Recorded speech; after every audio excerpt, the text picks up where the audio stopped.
नमस्कार दोस्तों, मेरा नाम विजय टाक है। मैं government women polytechnic college Ajmer में लेक्चरर के पद पर कार्यरत हूँ। आज इस प्रेजेंटेशन के ज़रिए हम रिन्यूएबल एनर्जी रिसोर्सेज के बारे में डिस्कस करेंगे और उसका एक उदाहरण सोलर एनर्जी को भी समझने की कोशिश करेंगे। रिन्यूएबल रिसोर्सेज को समझने से पहले नॉन रिन्यूएबल रिसोर्सेज के बारे में भी जानकारी प्राप्त करना आवश्यक है। नॉन रिन्यूएबल रिसोर्सेज ऐसे रिसोर्सेज होते हैं जो एक बार उपयोग होने पर नष्ट हो जाएं तथा उनका नवीनीकरण न हो सके, उसे नॉन रिन्यूएबल रिसोर्सेज कहते हैं। इनके उदाहरण हैं कोयला, पेट्रोलियम, प्राकृतिक गैस। गैर नवीनीकरणीय संसाधन कहलाते हैं। इन संसाधनों की उत्पत्ति भूगर्भीय प्रक्रियाओं के द्वारा लाखों करोड़ों वर्ष में होती है, अर्थात जिन्हें रिन्यू नहीं किया जा सके वो नॉन रिन्यूएबल रिसोर्सेज, और जिन्हें रिन्यू किया जा सके वो रिन्यूएबल रिसोर्सेज कहलाते हैं। तो रिन्यूएबल रिसोर्सेज में को हम अक्षय ऊर्जा या नवीनीकरणीय ऊर्जा में वे सारी ऊर्जा शामिल है जो प्रदूषण कारक नहीं है तथा जिनके स्रोत का क्षय नहीं होता या जिनके स्रोत का पुनर्भरण होता रहता है। इनके उदाहरण हैं सौर ऊर्जा, पवन ऊर्जा, जल विद्युत ऊर्जा, ज्वार भाटा से प्राप्त ऊर्जा, बायोगैस, जैव ईंधन आदि।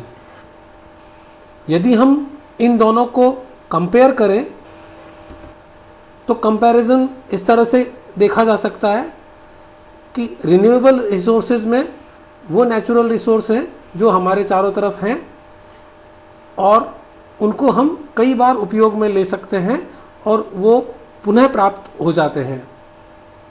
उनके उदाहरण हैं जैसे सूर्य का प्रकाश, जल, हवा, लकड़ी, जंगल इत्यादि। ये सभी रिन्यूएबल रिसोर्सेज में आते हैं। इनकी सप्लाई बार बार होती रहती है, अर्थात सनलाइट रोजाना प्राप्त होती है। आज अगर इसका उपयोग या अथवा उपभोग कर लिया गया तो कल पुनः प्राप्त हो जाएगी और ये लगातार ऐसा चलता रहेगा। उसी तरह से अन्य रिसोर्सेज के बारे में भी यही लागू होता है। इनका इफेक्ट ये होता है कि रिन्यूएबल रिसोर्सेज जो हैं वो किसी भी तरह का पॉल्यूशन क्रिएट नहीं करते हैं, अर्थात ये पर्यावरण के लिए सुरक्षित रिसोर्सेज हैं।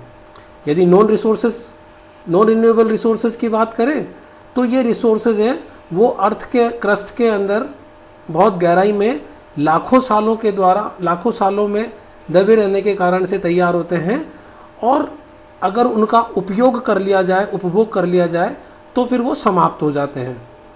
इनके उदाहरण हैं पेट्रोल, कोयला, न्यूक्लियर एनर्जी, नेचुरल गैसेस इत्यादि। इनकी सप्लाई है वो लिमिटेड सप्लाई है। जो भी रिसोर्सेज हमें प्रकृति में मिले हैं यदि उनका उपयोग कर लिया तो वो समाप्त हो जाएंगे और उन्हें दोबारा प्राप्त नहीं किया जा सकेगा, अर्थात दोबारा प्राप्त करने के लिए फिर लाखों वर्षों का साइकिल की आवश्यकता है। और इनका इफेक्ट ये है कि जब भी हम नॉन रिन्यूएबल रिसोर्सेज को जलाते हैं तो वो पॉल्यूशन क्रिएट करते हैं।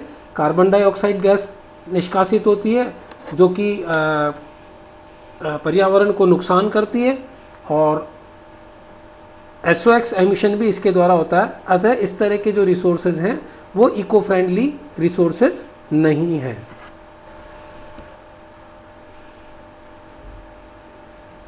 रिन्यूएबल रिसोर्सेज कई प्रकार के होते हैं जिनके उदाहरण हमने देखे हैं। उनमें प्रमुख उपयोग में लिया जाने वाला रिसोर्स है सौर ऊर्जा।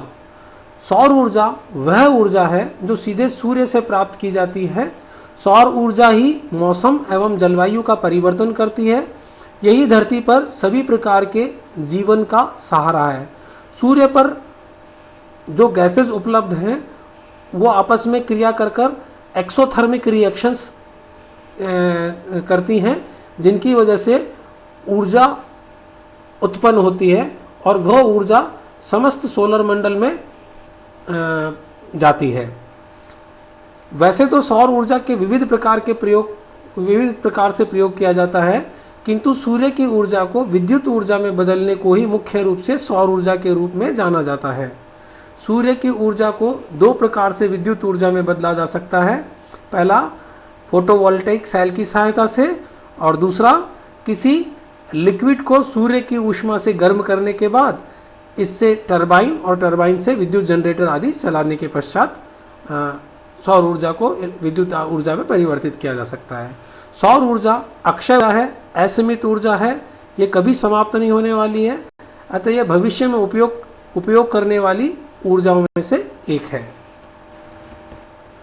सूर्य से सीधे प्राप्त होने वाली ऊर्जा में कई खास विशेषताएं हैं जो इस स्रोत को आकर्षक बनाती है। इनमें इसका अत्यधिक विस्तारित होना, अप्रदूषणकारी होना व अक्षुण होना प्रमुख है। अगर भारत के परिप्रेक्ष्य में देखा जाए तो संपूर्ण भारतीय भूभाग पर 5000 लाख करोड़ किलोवाट घंटा प्रति वर्ग मीटर के बराबर सौर ऊर्जा आती है, जो कि विश्व की संपूर्ण विद्युत खपत से कई गुना अधिक है। साफ धूप वाले अर्थात बिना धुंध व बादल के दिनों में प्रतिदिन का औसत सौर ऊर्जा का संपात 4 से 7 किलोवाट घंटा प्रति वर्ग मीटर तक होता है। भारत देश में वर्ष में लगभग 250 से 300 दिन ऐसे होते हैं जब सूर्य की रोशनी पूरे दिन भर उपलब्ध रहती है। अतः भारत में सौर ऊर्जा का स्कोप अत्यधिक है। सौर ऊर्जा का उपयोग किन किन तरह से किया जा सकता है वो हम देखते हैं। सौर ऊर्जा जो रोशनी व ऊष्मा दोनों रूपों में प्राप्त होती है का उपयोग कई प्रकार से हो सकता है। सौर ऊष्मा का उपयोग अनाज को सुखाने में अर्थात सोलर ड्रायर में, जल ऊष्मन में अर्थात वाटर हीटिंग में, खाना पकाने में मतलब सोलर कुकर के द्वारा, प्रशीतन तथा जल परिष्करण और विद्युत ऊर्जा उत्पादन हेतु किया जा सकता है। विद्युत बनाने के लिए इसका प्रमुख उपयोग सोलर सेल के द्वारा है, जिसे हम फोटोवोल्टेइक सेल भी कहते हैं। यह एक ऐसी युक्ति होती है जो प्रकाश ऊर्जा को विद्युत ऊर्जा में परिवर्तित कर देता है। यह प्रकाश वोल्टेइक प्रभाव के सिद्धांत पर आधारित एक सेमीकंडक्टर डिवाइस है, जिसकी सहायता से प्रकाश को विद्युत धारा में परिवर्तित किया जा सकता है। इन्हें सोलर फोटोवोल्टेइक सेल भी कहते हैं। इस चित्र में सोलर फोटोवोल्टेइक सेल का कार्यकारी सिद्धांत बताया गया है। इसमें सिलिकॉन अर्धचालक के पीएन डायोड का इस्तेमाल किया जाता है और उसके ऊपर एक एंटी रिफ्लेक्टिंग कोटिंग होती है। एन टाइप का सिलिकॉन जिसकी थिकनेस काफ़ी कम रखी जाती है और पी टाइप का सिलिकॉन जिसकी थिकनेस ज़्यादा रखी जाती है, और ये दोनों ही एक हार्ड सरफेस के ऊपर एक दूसरे के ऊपर रखे जाते हैं और इस पूरे सेल को एंटी रिफ्लेक्टिंग कोटिंग के द्वारा ढका जाता है।